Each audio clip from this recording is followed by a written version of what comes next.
All right, it's a pleasure to be here by the MK, Mrs. Tzipi Hotovely, and we're pleased and thankful for granting the interview for the next episode of the ARK Report.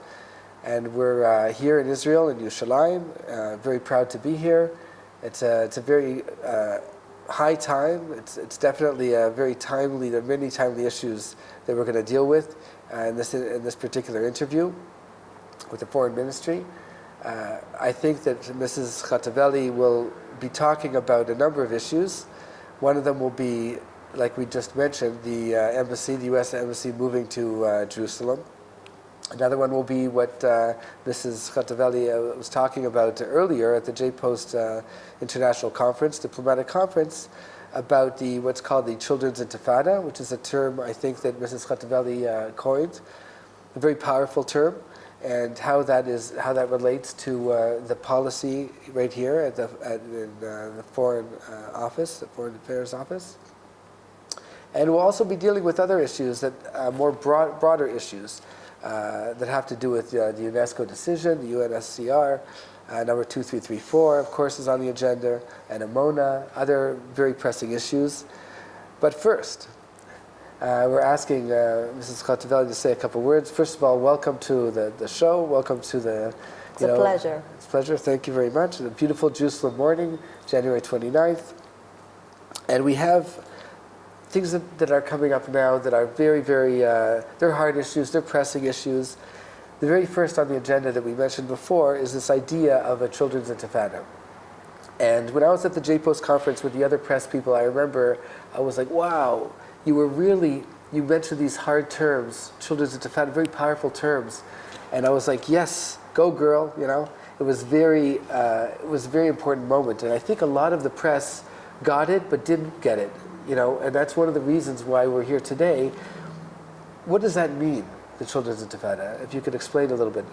I think that for the last 2 years, what the terror attacks are becoming, more and more children are in the picture. Right. And I think for many years it was quite clear that there is the big Israeli-Arab conflict, and people were thinking about it's a matter of leadership, it's a matter of economic growth, it's a matter of where you put the border line.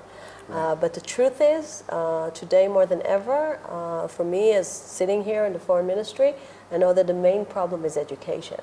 And let me quote Hillary Clinton. She used to say a few years ago that the Palestinian Authority is poisoning the minds of the young children.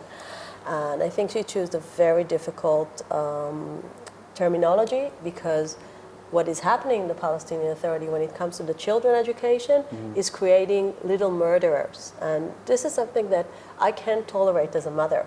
Absolutely. I can't tolerate that while my children are being raised on songs for peace, on the Bible that speaks about universal peace, and this is generally the goal of every Jew, that that this is part of our values. Absolutely. And on the other side, I can see that they glorify death. When I grow my children to win the next Nobel Prize or to create the next startup company, I see on the other side, unfortunately, people that are using the same intelligence and abilities in order to destroy the Israeli entity. That for them is something that is unacceptable.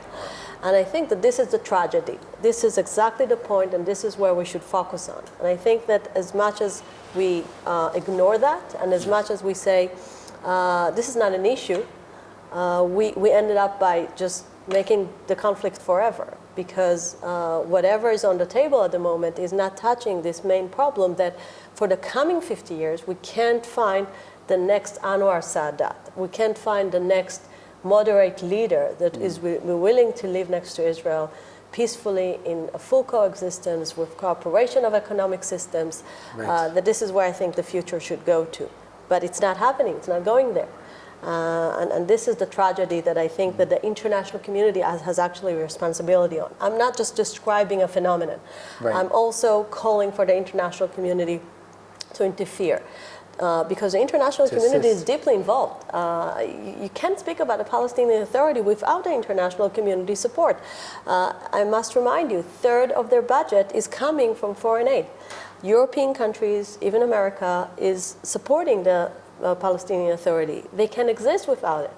And I think for too many years, the issue of the textbooks, the issue of glorifying shaheeds, the fact that just last October, we saw that there was a school in Tulkarm named after Salah Khalaf, who was one of the masterminds behind the massacre, the Olympic massacre in Munich.